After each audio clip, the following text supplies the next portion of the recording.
আসসালামু আলাইকুম ভিউয়ার্স, আজকে ফ্রাইড রাইস রান্না করব। এখানে আমি আলুগুলো আগে থেকে সেদ্ধ করে নিয়েছিলাম। খুব ভালো করে ব্লেন্ড করে নিতে হবে। যে কোনো কিছু দিয়ে আপনারা ব্লেন্ড করতে পারবেন। তারপর এখানে কয়েকটা শুকনো মরিচ বেটে নিয়েছি। এগুলো আমি লবণ দিয়ে গুঁড়ো করে নেব। আর এখানে কোনো মশলা দেওয়ার দরকার নেই, জাস্ট চাট মশলা দিলেই হয়ে যাবে। আর মরিচগুলো আমি গুঁড়ো করে নিই খুব সুন্দর করে। তারপর চাট মশলা ছিটিয়ে দিয়ে খুব সুন্দর করে মেখে নিতে হবে। আগে আমি শুকনো মরিচগুলো খুব ভালো করে করে নিই। তারপর চাট মশলা আমি দিয়ে দিলাম।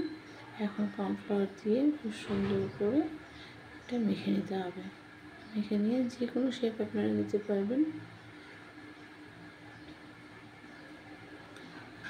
ভালো করে মাখতে হবে।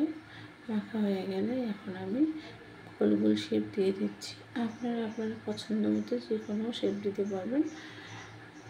তো আমার বলটা বেলুনের লাগছে, তাই আমি গোল গোল করে লাড্ডুর মতো করে দিচ্ছি। আপনাদের সুবিধার্থে দেখিয়ে দিচ্ছি কীভাবে আমি এটা করেছি। হাতের সাহায্যে হাতে একটু তেল লাগিয়ে নিতে হবে। এইভাবে গোল গোল করে নিতে হবে। দেখেন আমি সুন্দর করে গোল গোল করে নিয়েছি। আর একটু আপনাদের দেখিয়ে দিই।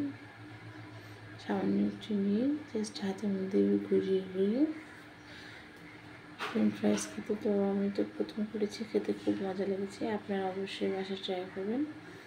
কে কোন ভিডিও দেখতে পছন্দ করেন আমাকে কমেন্টে জানাবেন। ভালো লাগলে অবশ্যই বন্ধুদের সাথে শেয়ার করবেন। আর আমার চ্যানেলে যারা নতুন অবশ্যই সাবস্ক্রাইব করবেন। এইভাবে গোল গোল করে আমি সম্পূর্ণ ফ্রেঞ্চ ফ্রাইসগুলো করে নিয়েছি। এখন চলুন ভেজে নেব। একটা প্যানে আমি তেল দিয়ে রেখেছি, তেলটা গরম হয়ে আসছে। এখন আমি একটা একটা করে সবগুলো ছেড়ে দেব। দেখতে যেরকম লোভনীয় সেরকম খেতেও খুব সুন্দর। তারপর ধনে পাতা চাটনি, পুদিনা পাতার চাটনি দিয়ে আবার টমেটো সস দিয়েও খেতে পারবেন। যার যেটা মন চায় সেইভাবে আপনারা খেতে পারবেন। আমি একটা একটা করে দিয়েছি, নাহলে একটা আরেকটার সাথে লেগে যেতে পারে। প্রথমে অল্প কয়েকটা ভেজে নিয়েছি।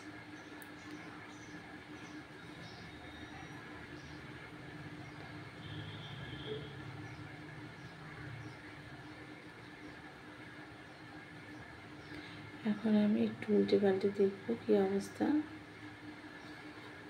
না লাগেনি, একটার সাথে লাগেনি, সুন্দর করে ভাজা হচ্ছে।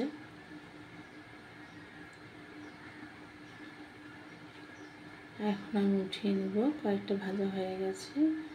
হ্যাঁ, দেখছেন খুব সুন্দর দেখাচ্ছে, খুব লোভনীয় লাগছে। যে কোনো জিনিসের সঙ্গে সার্ভ করতে পারবেন আপনারা। তো এটা গরম গরম খেতেই বেশি ভালো লাগে, তাই গরম গরম খাবেন। আর আমাকে কমেন্ট করবেন। আর পছন্দ হলে অবশ্যই একটা লাইক দিয়ে যাবেন। আপনাদের সুবিধার্থে আবার একটা আরও ভাজি দেখাচ্ছি। এবার আমি সম্পূর্ণ ভাজি দেখাবো, যেগুলো আছে বাকিগুলো সবগুলো একসাথে ভাজি দেখাবো। বলের মতো সব ঠুস ঠুস করে পড়ে যাচ্ছে কড়াইটার মধ্যে।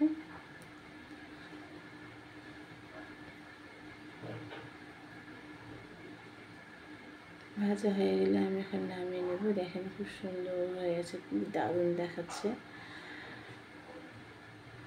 আপনারা আমার পাশে সবসময় থাকেন, তার নতুন বন্ধুদের জন্য আমন্ত্রণ রইল। আজ এ পর্যন্তই। ভালো থাকবেন। আসসালামু আলাইকুম। আল্লাহ হাফেজ।